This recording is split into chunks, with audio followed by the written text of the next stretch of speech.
We had a lot of decent options for things we could have talked about in the cold open of today's show, but eventually better judgment won out, and I have something to tell you guys that I believe will be breaking news to both of you. Ooh-wee. In a genre that's really a throwback to the Times Ours days, particularly producer extraordinaire Danielle, because what I learned today, something that a lot of the world learned today, is written as this from at Lights Camera Pod on Twitter. A live-action Spider-Man noir series starring Nick Cage is in the works at Prime Video. Set in 1930s New York, the series will follow, quote, an aging and down on his luck private instigator. I wonder if that's supposed to say investigator, who is forced to grapple with his past life as the city's one and only superhero. Wow. Take my money now. Just take it. Oh my God. That is everything I never knew I always wanted. As someone who just helped their child free what's his name in the Spider-Man 2 video game, I cannot wait. I cannot wait. Wow. I've never been more instantly entranced by a synopsis of any show ever. Hey, Jeff Bezos, my credit card number is 563. This is KC Sports Network, proudly presented by Emprise Bank. Let me just check real quick. Nope, we're good. Those were not correct. Clearly, you've never read the synopsis for Velocipaster. You know, sometimes I think a show's going to be for me and I don't fully follow up on it. We all need to make a pact that we're watching this together. Welcome into Only Weird Games here on KC Sports Network. I'm Joshua Brisco with Seth Keysor and Nate Taylor. We got a little bit of news. We got some schedule trickling out. The full thing comes out tomorrow night. Maybe the order the Chiefs play their opponents matters to you. Maybe it doesn't. And we've got a little bit here and there from Rashee Rice. And Seth's still working through that rookie class. So we will have plenty of on-the-field things, or at least field-adjacent things, to talk about. How you fellas doing? I'm doing really, really well. Hey, babe, if you're watching this right now with the kids, hang on a second, because I'm going to read the synopsis to The Velocipaster. Okay? So everyone, like, it's not horrible, but it's just, you know. After losing his parents, a priest travels to China, where he inherits a mysterious ability that allows him to turn into a dinosaur. Although he is horrified by the new power, a sex worker convinces him to use it to fight crime. That's very Jesus-y. That had every single catchphrase you could, or every single word you could possibly want to promote a movie. Like, loss for a hero? Check. A parental backstory tragedy? Check. Religion? Check. International travel? Check. Dinosaurs? Check. Sex? Check. You have accomplished every single... Oh, fight crime. I don't know how I almost forgot that. I mean, that's why I'm here. Yeah. Nate, how are you? Great. Sorry, man. I'm holstering a lot today already, and so I couldn't make several jokes about the thing Seth talked about. So now it's your turn. Yeah. No, as I said, I didn't know his name was Lonnie Lincoln. Shout out to him. Tombstone, that's his name. Woo, okay. Lonnie Lincoln, aka Tombstone. That's who I just Seth's freed. favorite pizza and my favorite Western movie. That's yeah, awesome. that's who I just freed. Spoiler alert, that's who I just freed in Spider-Man 2 with my son Hayden on the PS5. I don't know if I should say that I'm playing PlayStation for like 25 minutes before going back on the clock. But yeah, you know, I hope you're allowed to do that when you work from home, because if not, I'm doing it really. I actually am doing it pretty wrong. I don't do that often. What are you punching time cards there at the at the New York Times.com? Yes, sir. The New York Times.com would like you to check in on Checks Notes the Kicker. Nope. I don't know who that would be. Yeah, I'm not sure what you're talking about, but the Velocipaster. Actually, I'm really curious looking at the cover of this, whether or not, I mean, there's ninjas. I mean, as long as we're talking about things that take real creative license with bad theology. I sent some text out like, look, man, I'm sorry, dog. Look, it ain't even me, baby. It ain't even me. It's the New York Times.com wants to know what he talking about, man. Come on. But hey, do you know who you guys play in week 3? Do you know who you play on week 3? Who you play in week 3? When's the first road game? I would love to know. When's the first road game? A little tip for tat? No. Apparently week 7 or something. So today's what? been a day. Okay, hold on. One quick second. Nate? Hold on. No. Just let me get it off. You can do what you want, but let me get it off my chest. Hey, dog. The camera angle did him such a service and a disservice. The camera angle. Hey, when I give a commencement speech, whatever this happens. Oh, this is fine. The camera angles gotta be on point. You know, mostly they just shoot it, directly. They put this man in the superhero angle. What are you talking about? What? What? No. You don't have to do this. Just say, hey, guys, try really hard after you get this piece of paper, okay? Just try really hard. But, hey, can you shoot this from, like, a superhero angle? Because I'm killing it right now, right?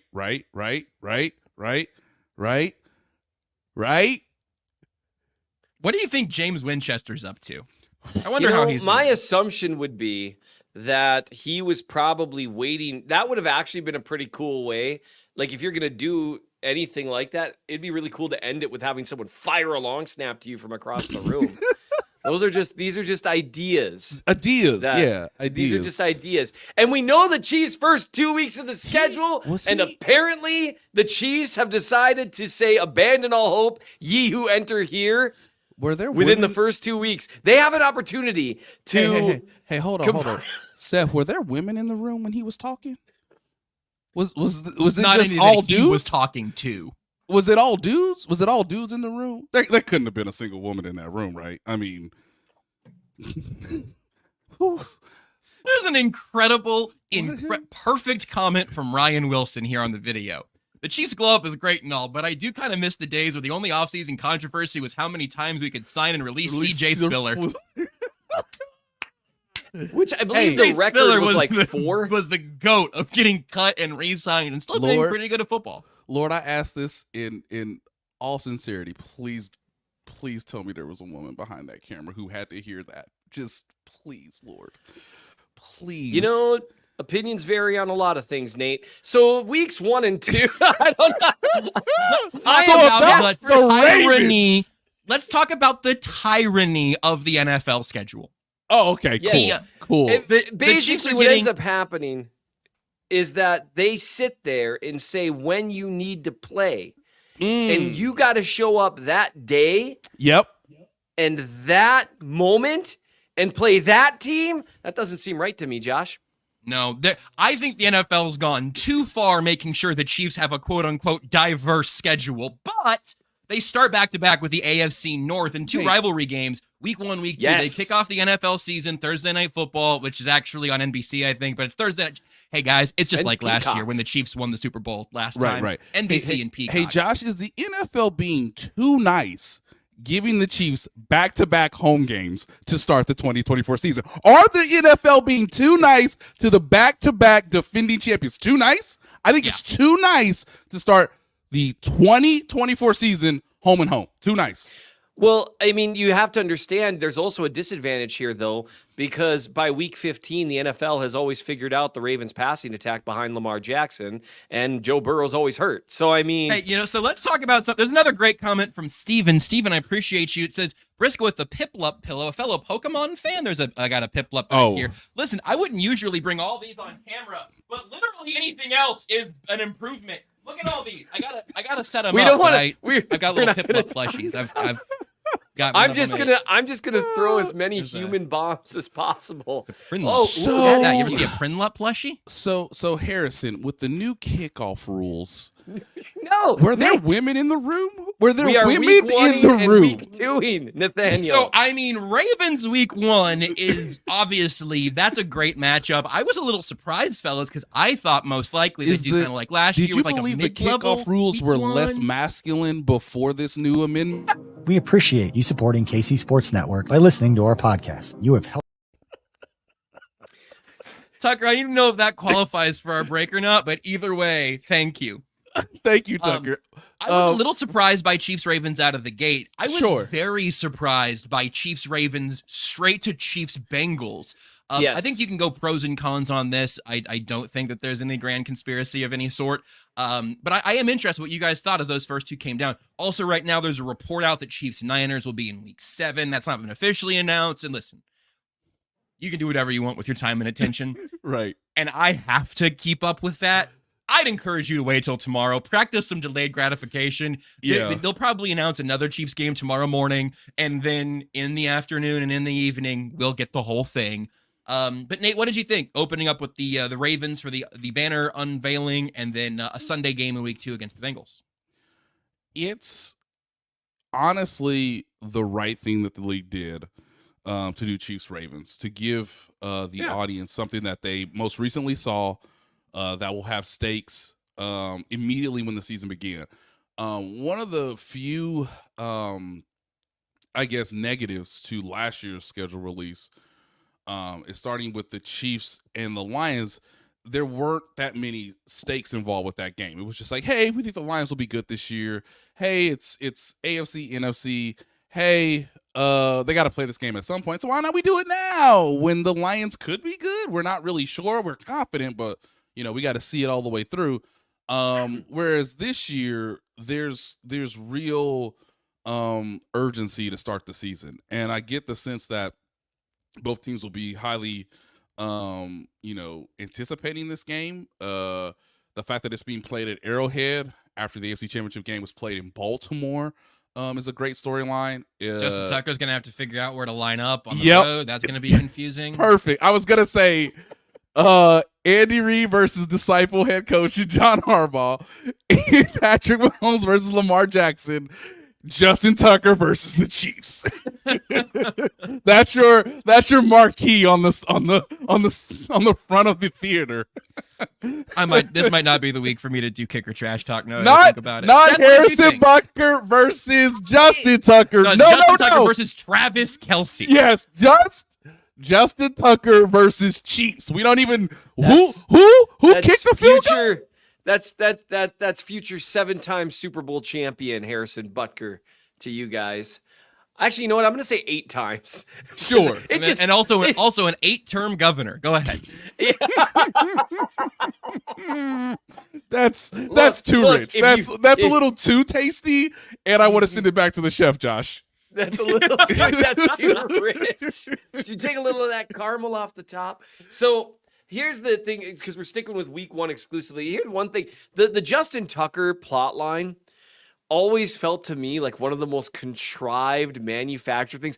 Even when Justin Tucker or Mahomes and Kelce were talking about afterwards, they were all just like, like, it was like, he was doing a little bit of gamesmanship, so we did a little bit of gamesmanship back. No one was mad. No one cared. And both fan bases, even that like felt like it was only like half of each fan base was like, disrespect. And I don't know if it's because it happened right before the game, and so then you just immediately decide on the field. But I did see someone like tweet out like, a reminder that this happened last time. It's like, no, man, it's over. Like you lost the game right afterwards. That's over. There's no Justin Was a Tucker Ravens revenge. fan that said that? I don't even remember who it was. It was just reminding people, and here's the thing. It could be perfectly true that Justin Tucker often warms up near opposing, and it could be true that in this particular time they asked him to move. He said kick rocks, and they said, okay, I'm going to move your stuff. That's really like, in terms of like things that create a rivalry, that's just not it. Like that, I actually thought it was more like one of their defenders, crossed the 50-yard line, and there was like a skirmish. That was a bigger deal to me. The overarching thing would be, for me, the Ravens tried to do things a certain way, and we talked about this after the game, and maybe a way that would have worked against past Chiefs teams, maybe a little. but not last year's Chiefs team, and I'm guessing not this year's Chiefs team either, where it's like, oh, like a slugfest, like a really angry game.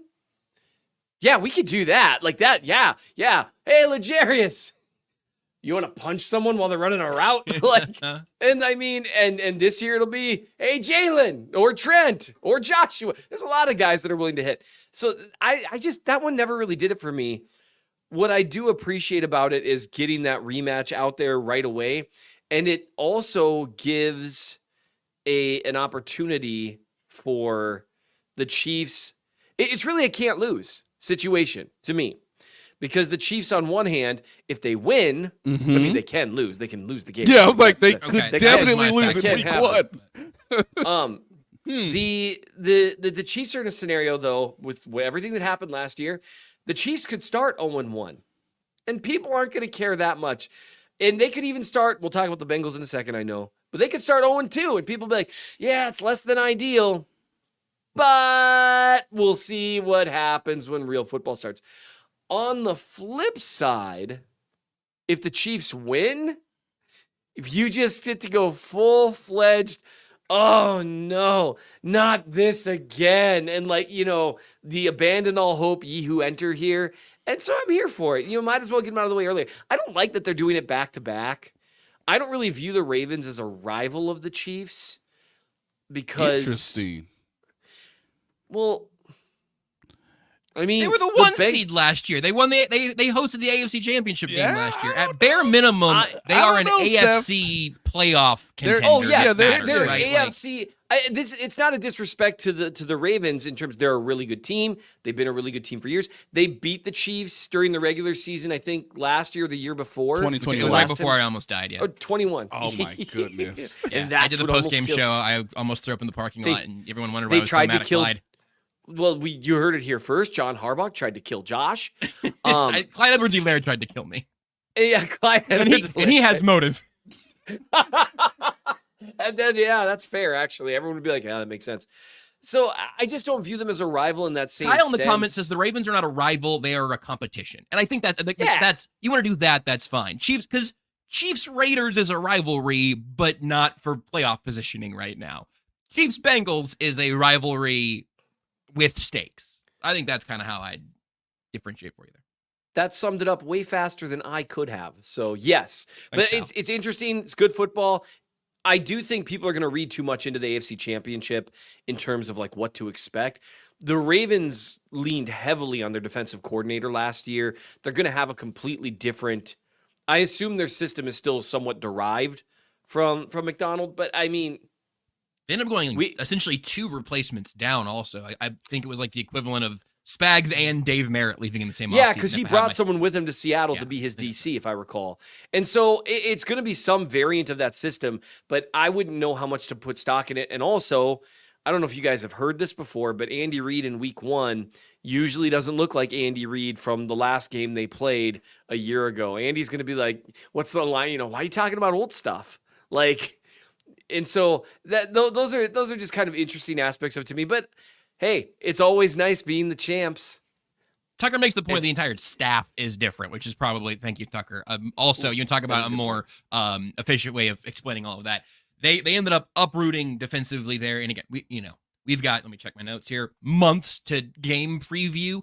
But I do think it's interesting that they're going championship game rematch there and then straight back to Cincinnati. I'll mention a name we haven't mentioned yet. We'll get to the update here in a second. But it is, in my view at least, extremely likely that the Chiefs will play 2 very, very standings important, impactful games without Rashee Rice. And who knows what's going to happen in week 3 and beyond. If week 7 is the Niners game, I mean, you cannot nitpick with the NFL on you put all the hard games in the first half of the season. Rashee Rice shouldn't get a half-season suspension if that's how it ends up, right? So I don't think there's any grand conspiracy there. But Nate, were you in any way surprised that the Bengals matchup that's been a December special, right? Yeah. I was surprised to see it in week 2. Certainly, again, the other thing I wrote about earlier today was that Charles Omenihu, who also most likely will not be on the field for those games. At this point, I'm kind of expecting him and Rashee Rice to be in a similar range of of how much time they'll miss. Nothing official. Don't know for sure. But what did you think about Cincy being week 2? Yeah, I get the sense that the league is trying its best from a rating standpoint to ensure to its television partners we will have, before attrition really kicks in, we're going to have the quarterback duels that the audience is most interested in the AFC.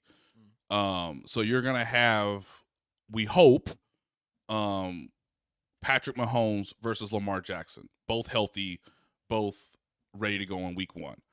And then we're going to have Joe Burrow versus Patrick Mahomes in week 2. We are going to try as best we can to ensure those matchups as early as possible, because there's been a track record with, an injury history with Joe Burrow and Lamar Jackson to a degree. Obviously, he got through last year very, very well, and that's what led to him being the MVP. So, look, you have the Super Bowl MVP versus the regular season MVP, and then you have what some people believe is a top 3, definitely top 5 quarterback in Joe Burrow when healthy against Patrick Mahomes as well. I think that is I think that's what the league is ultimately trying to do, is to generate interest very, very early, so that it can get positive ratings, so that they can do year over year. Hey, look how much the ratings have essentially bumped up from this time last year. And interestingly enough, fellas, week 3 was the week where it really popped off. Never forget, kids, that God bless her every day of the weekend, twice on Sunday, that Taylor Swift dropped down in week 3. So week 3? So you can get again, business-wise, money-wise, strategically, you could get a massive bump in both weeks 1 and 2 that you can promote for, some television ad revenue before. I don't think they're going to beat week 3 last year. I just think they're going to say, week 3, an anomaly. Week 1 and 2, though. Maybe, but week 1 and 2 is the crummy game, whatever that ends up being. Week 1 and 2, we was skyrocketed. We had an uptick from 2023 in weeks 1 and 2. Don't say a single thing about week 3. That's interesting though, especially also with the idea of like preserving the quarterback matchups with injury histories. And again, Lamar, you can do what you will with this information, but Lamar has an injury reputation. Yes. Joe Burrow doesn't, but has missed time on multiple occasions, had multiple very serious injuries and all of that. But you almost can guarantee they're going to be healthy for week 1 and most likely week 2. Travis Kelce did not play football week 1 of last football season because things happen in practice. This sport is crazy, et cetera, et cetera. Yes. But I think that makes sense. And I wouldn't hate it if they don't need to do this, but if the NFL just kind of admitted we're locking in the matchups we know we want to see early on. And then maybe that just means more divisional games in the back quarter. They usually have divisional games in the last week of the year and all of that. But you could put the divisional games more loaded to the back if this continues. And I don't know, maybe it's quarterback specific or chief specific, but you can move divisional games to the back so those still matter very much to the standings, but you guarantee, air quotes, as much as you can, your quarterback matchups in the first. I'm cool with that. It doesn't bother me any. And those aren't divisional based either. So there's a little bit of an appeal there. And I think even them, again, if this is true, even if you get Chiefs 49ers in week 7, that is even before the halfway point of the season, right? So that's just when you're starting to figure out who's A, good, and B, what the standings are. So that game doesn't have as much significance as, Chiefs Chargers if it's in the second half of the season for both games, right? There was a time last year where we saw the Chiefs play the Broncos twice in essentially a 3-week period. So there could be stuff like that towards the back end of the season. Again, we don't know what the bye week is. But in terms of the home matchups that we know are on the schedule for 2024, the only other game that is, I believe, as significant as either, the Bengals or the Ravens is most notably the Houston Texans. And so there was some thought that, hey, you could put CJ Stroud on an even bigger stage to start the season against the Chiefs on opening night. But now I'm most intrigued as to where the Texans are in the landscape of the regular season, just because that game could be very pivotal if it is in Thanksgiving time or if it is in December, when obviously based on their, sort of uprising last year, the Houston Texans could be in position for like a 1 or a 2 or a 3 seed alongside the Chiefs whenever that game is played. You're also mentioning the home games. They go to Buffalo as well. Yes. Go ahead, Seth. Man, they have a lot of hard games next year.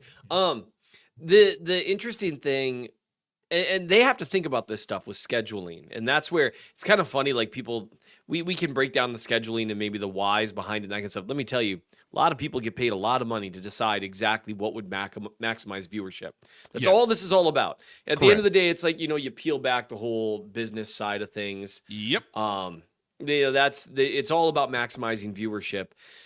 One thing that would be interesting about having the Texans game be until later is if you're the NFL, you'd really like to see the Texans get off to a good start, because it's easy to forget because of their kind of late season stuff and the playoff run.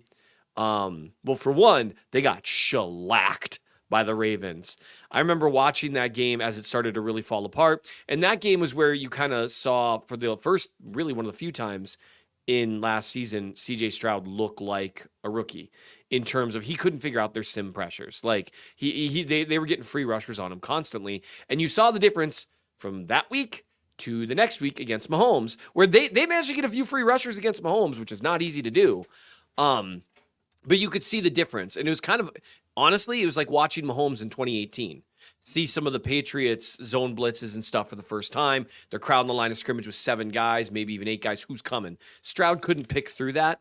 He'll probably get better at it this next year. That's how you level up as a quarterback.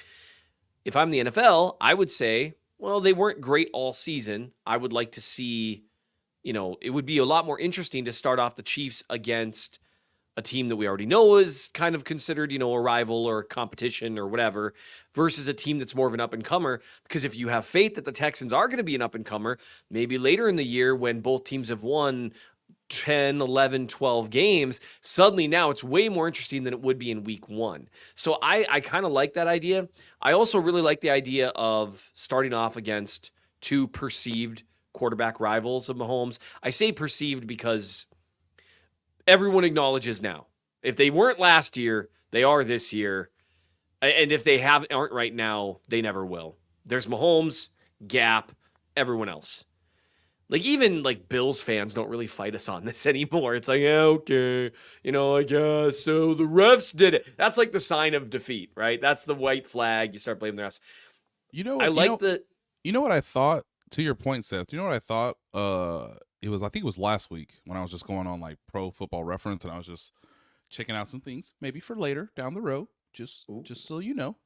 And it came to me, to your point, because you can't say this about Josh Allen, Lamar Jackson, Joe Burrow, hell, even Aaron Rodgers, who's in the conference still, which I have to get my mind around. Because we only he might be awesome still. He could. He only played 4 snaps last year. 4. They're running out with the flag and 4. Oh man, I was distraught too. So again, like this is all like I love Justin Herbert. Has he won a playoff game? Damn. All that said, looking at a Pro Football Reference, to your point, Seth, this is why there's Patrick, a Gap, and everybody else. Patrick Mahomes could never play. Listen to me, ladies and gentlemen. Patrick Mahomes could never play another snap in NFL history, and he is one of the 5 greatest quarterbacks of all time. Yes. Full stop. No debate at all. Again, the league's been around for 102 years, roughly. He don't have to play another snap, and he one of the 5 greatest players at the hardest position in American sports.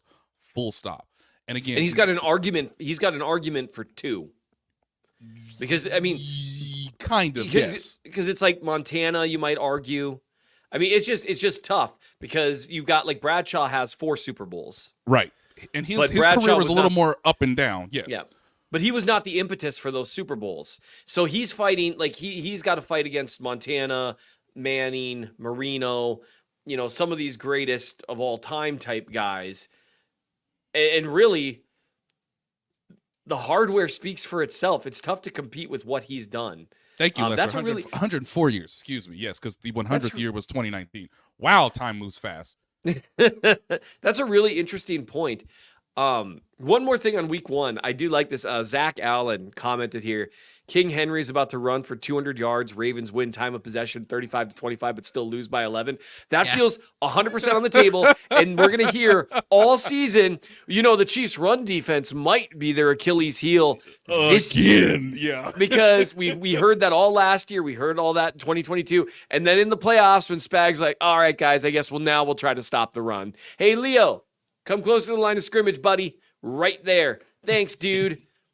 All right, we're good here? Yeah, we're good. Oh, Nick, you just get to move forward as soon as the ball is snapped. We're just attacking gaps. Yeah. But Yeah, we're going to hear it all season. This year's the year their run defense is going to torpedo them. Hey, guess what, guys? The calendar turned to January, and all of a sudden we learned what a bear front was. How about that? How about that? Isn't that great? Can't you just picture Spag sitting there with Dave Merritt like, wait, you're telling me I can put 5 guys on the line? And that's allowed? I've never heard of such a thing in my 30 years coaching at an incredibly high level. What do you mean I ran those fronts in New York? That didn't happen. I don't know what you're talking about, sir. It's certainly not on film this year, is it?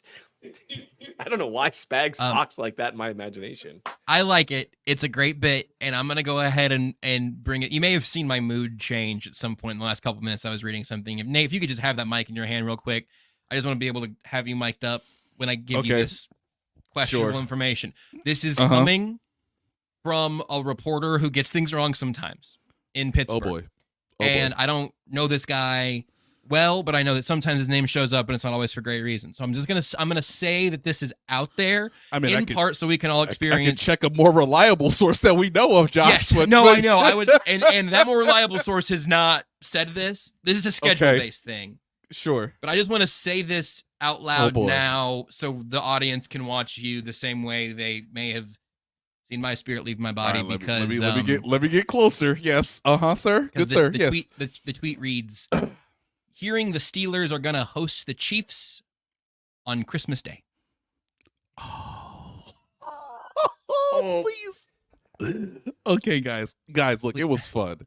It was really fun. 2 in a row, and you know what? I gotta get on a being plane. Media elites. It's a road. I know. No, it can't be. They're on the Can't road. Be. Yeah, can't be. Listen. This is not just us from our ivory towers talking about how hard it is covering sports. You Chiefs fans had your Christmas ruined last year too. Don't play with that fire. Write Roger Goodell right now and tell him we don't want this. I've told multiple people that I think Pittsburgh is a great city. It is magnificent in like late September through pretty much through Halloween. I guess I'm mad I got the hiccups. And if it's past Halloween, then obviously you could get a little hockey in too. But yeah, I feel like Chiefs at Steelers needs to be like an October game. And several people agree with me because we don't know what the Steelers are going to be. So could it have a ton of significance late in the season, like Christmas? It's a Wednesday. I don't know. How are they going to do or whatever? So my mind immediately, Nate, I'm sorry because I don't have to travel. I get to just watch the game. Those flights are going to be. By the way, is there a direct flight from Kansas City to Pittsburgh, even with our improved airport? Because have you seen Pittsburgh's airport? You could just come through You could just come through Minneapolis. Oh, of course. I'll buy you some Chick-fil-A. Will you come pick Nate up at, let's just call it 7 a.m. on Christmas Day? So I immediately go to like competitive, like what the schedule, because remember last year. And they looked like it. They played. It was like the least amount of rest of any team ever. I've just made that up. It's a completely real statistic, though. I swear that I just made up. They were the least rested team in the history of the league in comparison to their opponents. And I remember looking at the math and thinking, wow, that is kind of jacked up. And they looked tired. Like, I remember against the Bills, those guys were like, oh my gosh, I'm so tired. That's why Mahomes got so mad about that call. It wasn't the call. Right. The dude was shot. You've never been crabby when you're tired? And remember, Seth, the Bills were coming off a bye week that week to prepare for the Chiefs. Mitch Holtis holds this near and dear to his heart. I heard him again earlier today on 610 on local radio, but he was just saying how much of the rest disadvantage was much of a bit of a cause to like the Chiefs somewhat slumped through December, because like the Packers had a rest advantage, so did the Bengals, so did the Raiders, and obviously so did the Bills. So yeah, there's legitimacy to that concern, because as as our good friend Lester tells us, nothing says Christmas like Wednesday night football. Ho, freaking ho. Had the game. We appreciate you supporting KC Sports Network by listening to our podcast. You have helped us become the highest-ranked Chiefs podcast network in 2022 and 2023. And don't forget about our daily Substack newsletter, the best written analysis you can find on the Chiefs straight to your inbox every day. kcsn.substack.com. Tell me I got to wake up on Christmas morning to terrible towels, cold weather, steel mind blues, and running around for his life, Justin Fields, on 4 days rest? Because as it's been reported, if you play on Christmas, because it is a Wednesday, you're going to play the previous Saturday, right? So you're going to play Saturday, have Sunday, Monday, Tuesday, fly on Wednesday, fly on Tuesday, play on Wednesday. So it'll be like a Thursday night game schedule type thing. Correct. So yes. That's one thing I was curious about, like how they're going to effectuate that. I don't love the fact that that's that late in the season when people are already tired. I don't. This might not be happening. This may not be real. I don't like Pittsburgh in December. I like Pittsburgh in October when the leaves are changing. Less for the actual analysis. We're all rooting against this report. I just wanted to be able to share that with you guys in real time. I still have the hiccups, which means I'm not going to talk as much from here, which everyone's excited about. And we're going to come back for Rashee Rice. It's a long time between now and Christmas. 223 days. I just looked. Oh boy. I don't have like a countdown to Christmas calendar, but I was Googling to make sure it was in fact a Wednesday, and Google has a little thing. It's counting down. Thank you, Josh, for satting me, even though we don't know, as you said, it's indeed a fact, but we will find out. Frankly, I think it's a toss-up given the source. Nothing says the NFL dominates our lives that like, are you on Verbo.com? Are you on Expedia.com? Is Kayak still around? Hey, get out your laptops, kids, because it's the 2024 fall schedule. That is incredible. Like their ability to do that really is unbelievable. I would say this. Are you trying to get your wedding on? This podcast. Are you trying to figure out your bachelorette? Hey. Wait up! The NFL has yet to tell you who plays who. Hey, I just realized what's wrong with this podcast. We've been doing it for years now. We're all too much. Excuse me. The hiccups are gonna hinder me for a while. We're all too much of yes-anders. Because at any point, it's just how the show works. I'm just realizing it now because I thought we had a couple of buttons to get over to let Seth talk about Hunter Nourzad. Oh, yes. And but you say something, and then Seth's like, you know what? Yes, and let me build on that. And that's why we're still on the first slide of our rundown at the 38-minute mark.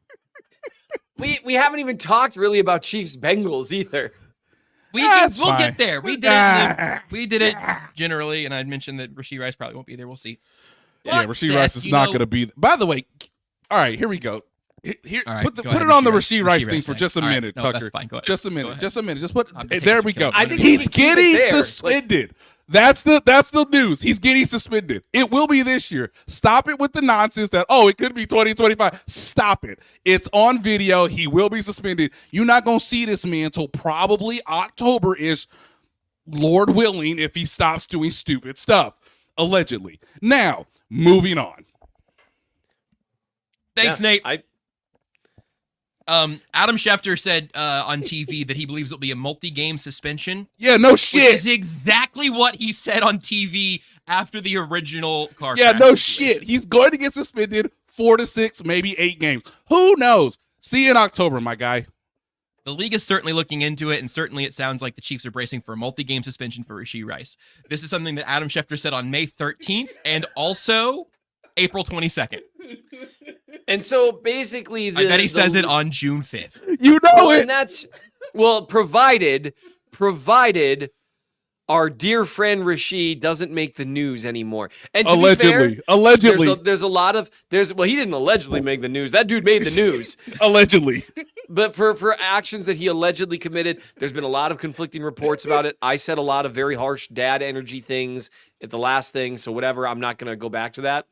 But this dude needs to not do anything. Yes, but sit ever. at home. Live Play the video most games for a boring new life. lawyer. I'm gonna Dave Ramsey him right now. Rashee, today you live like no one else, so tomorrow you can live like no one else. You're welcome, Rashee Rice.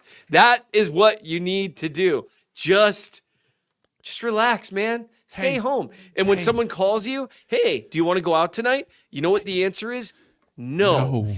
Or you could answer their question with a question. Do you have $10 million? And are you willing to pay me that $10 million to come out tonight? If the answer is yes, I'm flowcharting this for you. Then yeah, go on out. Get paid $10 million to go out that night, and then be really careful where you go or what you do. If the answer is no, and I want you to pay attention here, say no, I will not. If your mom calls you, says, can we get some brunch? Say, where? Is it called Lit Kitchen? Then no. I can't still do that. brunch. I would still do. How lit is the kitchen?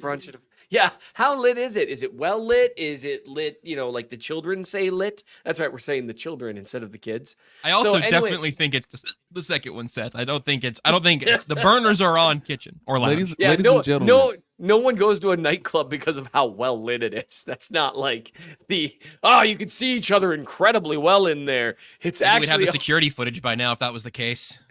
Hey, that guy's trying to get buckets, okay? He's trying to get buckets. Hey, TMZ, I got something for you. You want to see this? You want to see this? I'm trying to get paid. Footage from outside the establishment with the timestamp. Becomes hey, scrub the so timestamp real quick. Becomes so good at Fortnite, Rashee. Bring it back. Bring back Fortnite. I did see somebody be like, Kyler Murray must be furious about all the things people are saying about Rashee Rice right now, right? Well, yeah. It's like, well, That's hey, fair. I thought this was a problem. So, but yes, he's getting. So you think 8 games, Nate? We've got you on record for that. I would say somewhere between 4 to 6 would be my most educated guess. Now, just to remind the audience, ladies and gentlemen, in the middle of a playoff run, a man allegedly, because I wasn't there, according to the police report and perhaps his own agent, to some degree, if my memory correct, not on camera. Again, in January, I believe, or late December, early January, obviously in the middle of a playoff run, man threw a vacuum across the room, hit a wall, broke some things. Guess what, kids? He got suspended the next season. Hey, Charles Omenihu, not on camera, allegedly, got into a little bit of a domestic battery issue. An entanglement. An entanglement that immediately got reduced to a misdemeanor, if my memory is correct. He got suspended before the next season, okay? A man driving a car in the middle of broad daylight who admitted already to doing it is going to get suspended before the start of the next season. Yeah. So, That's all Seth, you fair. took a look at Hunter Nourzad's film, and it Yeah, seems let's like do you're it. a fan. I definitely did. And I just, on a side note, I'm a little encouraged. Oh, I am yes-ending. I'm a little encouraged if Rashee Rice is only going to be suspended for 8 games. That means that he didn't do anything else stupid in the meantime.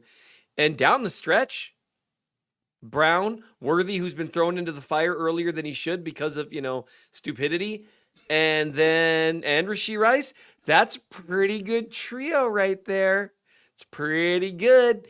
Anywho, yes, I wrote about Hunter Nourzad. Yes. I've been saying it like NORAD with a Z, keeping the Santa theme going. Nice. Okay. Hunter Nourzad. All right. This is not going to shock anyone. partly because I tend to be an optimistic guy, but also because Brett Veach right now, I mean, it's not perfect, so it's not quite John Wickian. That's an adjective I just made up. It's not quite John Wickian, but his ability to miss is just, I mean, He's he does shooting at not. a non-moving car, allegedly. He is. It's like he's hitting Super Bowl record length field goals. All sorts of things. Veach just drafts guys in later rounds that I look at their film and I'm like, he looks better than you'd think being drafted in a later round. This has happened multiple times, and a few times I've been burned. Usually it's actually panned out. Hunter Nourzad, one of them. If someone were to tell me, oh man, he's going to have to play season opener, I'd say, I think he can do it. Lots to like about his film. A lot of people think that he's a Creed Humphrey replacement. It's worth noting, yes, he started at center last year. He's also started at guard. He also started for a season at right tackle. He's played all over, and the reason he can play all over is because he moves laterally very well. He moves laterally a lot better than you'd see with most guys that play on the interior line. I think, his height, his build, it's not quite suited for tackle at the NFL level, but he moves laterally really well, has good change of direction. He's a good athlete, and he's got good, solid strength in that upper body. He's got them hands, Josh. He puts his hands on guys, and stop looking at me like that. I just don't know why that was so incredibly relevant to me personally. I have the hiccups. I always thought of you as a hands guy, Nate as a feet guy. So he's got the hands that he really. So what I do when I'm looking at an offensive lineman, I try to figure out, okay, upper body power, lower body power. And one of the things is, how strong is his punch? And when he locks onto a defender, when he gets his hand inside his pads, is he able to freeze the guy in place? How accurate is his punch? Or do his hands hit the same place every time? Remember when we talked about Kingsley? And I said, Nate has dipped out, by the way, for the audio listener. He's gone. Nate. Well, he's below where the camera can see, so. Yeah, nearer to his feet. And so, I'm sorry. If you guys don't understand how this is unquestionably one of the great podcasts of our era, you have not paid attention, because Seth is both wrong and right, and I don't know what that says about me, but I'm a little woozy right now, and yeah, I guess I have to admit that you don't have to admit anything. Hey, Nate, Hey, Nate, you don't have to admit anything. Nobody, you don't know that to anybody. Yeah, that's an interesting scouting report you got there, but I see that you weren't as thorough on the feet. Well, you and Seth can go toe to toe later. Go ahead on Nourzad. The thing that I watch for with a college player, again, consistency of hands. With Kingsley, one thing I talked to you guys about, his hands are all over the place. In terms of when his punch lands, it doesn't always land in the spot that you need it to be, and that causes him to lose leverage, lets guys get inside his pads. With Nourzad, I'm so distracted by Nate right now. Nate, you've got to end this bit. With Nourzad, it's really consistent. He wins with his upper body consistently. He's got the strength that you need, not just for center, but for guard as well. I think that's really important in terms of the Chiefs' future. He looks like a guy that could play any of the three interior spots. He's got the build, he's got the strength, he's got the athleticism. All the tools are there. It's just a matter of getting a little more consistency in terms of not lunging, not being too aggressive, not getting his head out in front of his feet, and not allowing for those feet to distract him, one might say. And so, no, but he does have a tendency to lunge, to overreach.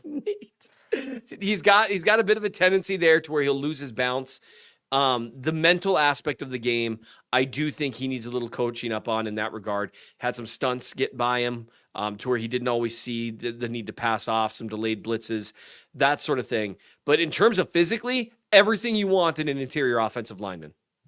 And you mentioned it right off the top. It was kind of going to be my big question for the end, and I think there's a couple options for that, but unrelated to his feet. You said you think he could do some of those Nick Allegretti things now, right? Like the Chiefs have already said they see him as a Nick Allegretti, like long-term replacement. The two interesting things for Nourzad, I think, is can he be their sixth and kind of do it all interior lineman this year? Nick Allegretti played snaps as a sixth offensive lineman, like a relevant number of heavier packages and stuff, right? So there's that in the immediate. And then, as you wrote about in the story also, the kind of flexibility it gives the Chiefs when their entire interior right now is at each position, I would say, is a bit of a toss-up for next year. I'm also going to listen to Harry from the comments and hold my breath till I'm physically unable and see if the hiccups go away. Nice. That's something that you have to take into consideration long term. I do love it when I do love it when the Chiefs, and Veach has done this before, you try to grab a guy a year early to where he can acclimate to the system. One thing that gets lost in all this is Wanya Morris, who is kind of faded into the background. I think there's going to be some competition with him and Kingsley, but Morris is also a guy that has the build that if you wanted to try him out at guard, you could. And let me tell you, Morris as like a powerhouse guard would have my attention because he is a people mover. And so I think he's probably more likely to be your sixth offensive lineman this year. Although Nourzad, which is, it's kind of, it's Sorry, kind so of you think Morris is more likely to be the sixth guy this year? Than Nourzad. I think so, just in terms of the mental side of things. Sure. Nourzad is actually more athletic, I think, though, than Morris in terms of change of direction. So the great thing with Nourzad, he's got experience at multiple positions. Not every guy can play center. You know, that was one of the things that made Allegretti such a good sixth guy to have, is that he really could play all three interior positions. I'm assuming that's something that they're looking at with Nourzad, to where even if he never plays a starting snap, because people ask him, well, is he a Creed replacement or a Trey replacement or a Joe Thuney replacement? The answer is maybe none, but he looks like a guy that if he gets the lunging aspect and maybe a little more patience, then that's the mental side of things. That's where Andy Heck can teach him. He looks like a starting caliber offensive lineman. And you'd think that's going to come into play in terms of how they make their decisions moving forward, because they've got Joe Thuney is very expensive the next 2 years, like $26 million a year. Trey Smith is going to cost a truckload of money. Creed Humphrey is going to cost a truckload of money. He might cost a little less than Smith just because of the nature of the positions they play. But really, I know the guard market's blown up. I haven't looked at those side by side. I would have just assumed that center is more important. That would make that decision very easy for me. Yes, and for me too, frankly. I think Creed is the better player. I understand he had some snaps issues last year, and he's already gone on record saying he's not too worried about it. I wasn't too worried about Kadarius Toney's drops last year either, but I understand and agree with your point. Sometimes Andy Reid lies. You say we're an and podcast, yet you stepped literally on what he just said. That was a no but. You just literally stomped on what he said. But what about Kadarius Toney? And the whole receiving thing, the whole receiving the ball, And Creed definitely needs to get that in order. He's an elite center in basically every facet of the game, so that definitely helps. It'll just be interesting to see with Nourzad. It's the same thing. We got to see the pads come on. We got to see in training camp. He's odds are not going to be pressed into service this year. But I really liked his film, especially. I mean, it was a 5th round pick. He looks like a guy that could probably take over next year for someone along the interior, and that's going to be a big deal because you can't pay. You're already paying Juwan Taylor a ton of money. Which, by the way, people are like, "Well, just cut loose from Juwan Taylor." That ain't happening for the next 2 years, guys. It's just not. Thuney maybe in 2025, but it just depends on what you do with Trey Smith and Creed Humphrey, because Thuney, they love Joe Thuney. Would you like to know Joe Thuney's contract particulars for 2025 according to Over the Cap? I would love to hear that. You could stomach it. Right. You could stomach it. You would essentially be giving up $11 million in dead cap money for $16 million in cap savings if you were. So you save you save $16 million, which is great, but you were eating a chunk because he did a restructure here recently, if I recall. And again, you could stomach it because you could, if you so choose, similar to Frank Clark's dead money, you could spread that out over 2 years instead of 1 year. So essentially, you'd be dealing with about $5.5 million cap hit excuse me, dead money cap hit for 2025 and 2026 instead of 11 million for just 2025, with getting an additional clearance of about 5 to 6 million. And the out on Juwan Taylor, to Seth's point, is like literally not happening. It's not. He's playing in 24 and 25. Right. Yep. And so that means you've got to make a decision with Creed and Trey.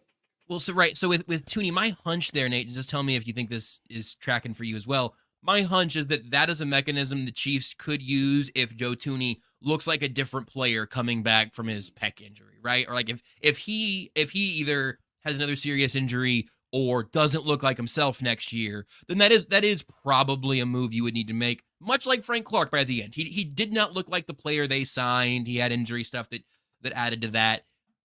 It would stink to watch Trey Smith go to free agency, sign a big deal somewhere else, and all it is a compensatory formula deal. But it seems like being able to run back the same offensive line next year, just paying Creed Humphrey and having a rookie contract at left tackle and right guard potentially in Nourzad, that makes sense to me. You're still paying a lot of money to those three guys, but then Tooney goes off the books after that. You get some flexibility. I think that vision makes sense. I feel like the Chiefs have timed that out pretty well.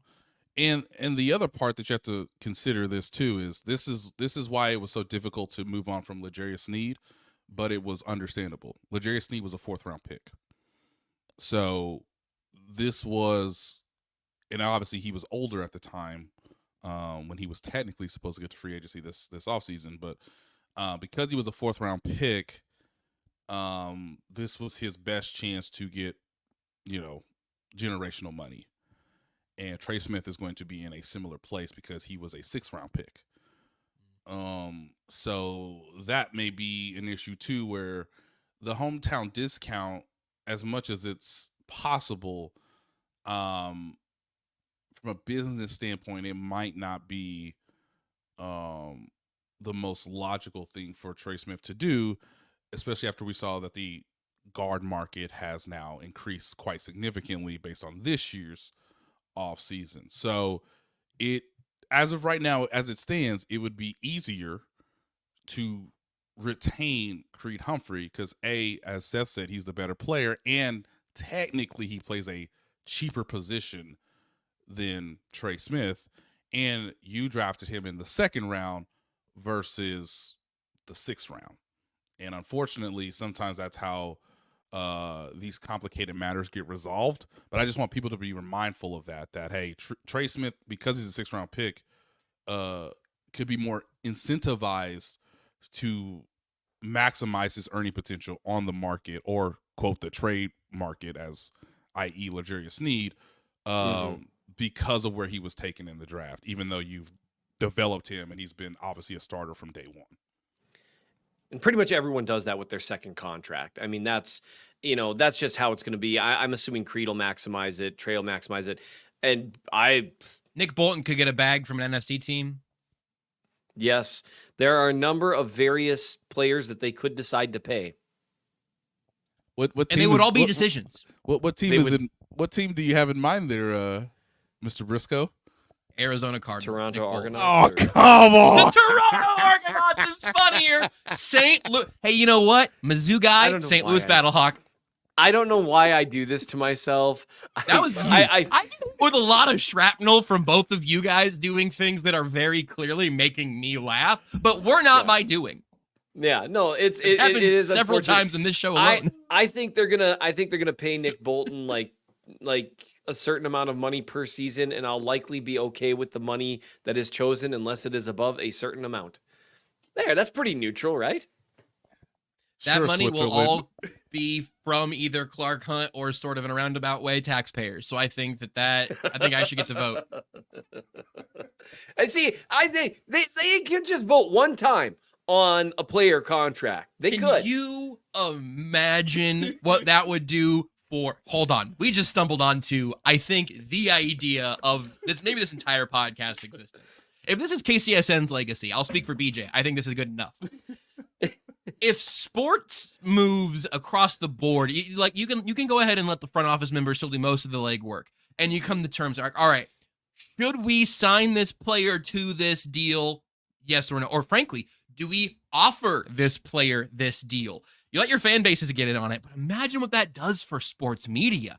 We could be here campaigning, getting votes to make sure that they get, let's say, Zay Jones, small deal later in the offseason. We could have been pushing the Chiefs on that one. We could have been celebrating. We could have had a victory party. I kind of did after the Hollywood Brown signing. Like, we could do this. Like a choose your own adventure fanhood experience. Yes. I feel would get a lot of. Imagine you could charge fans $0.25 to vote. There you go. Done. I mean, the amount of money $1 they would make. Yeah. Right, hopefully people understand this reference. We, the Kansas City Sports Network Coalition, endorse the Nick Bolton contract.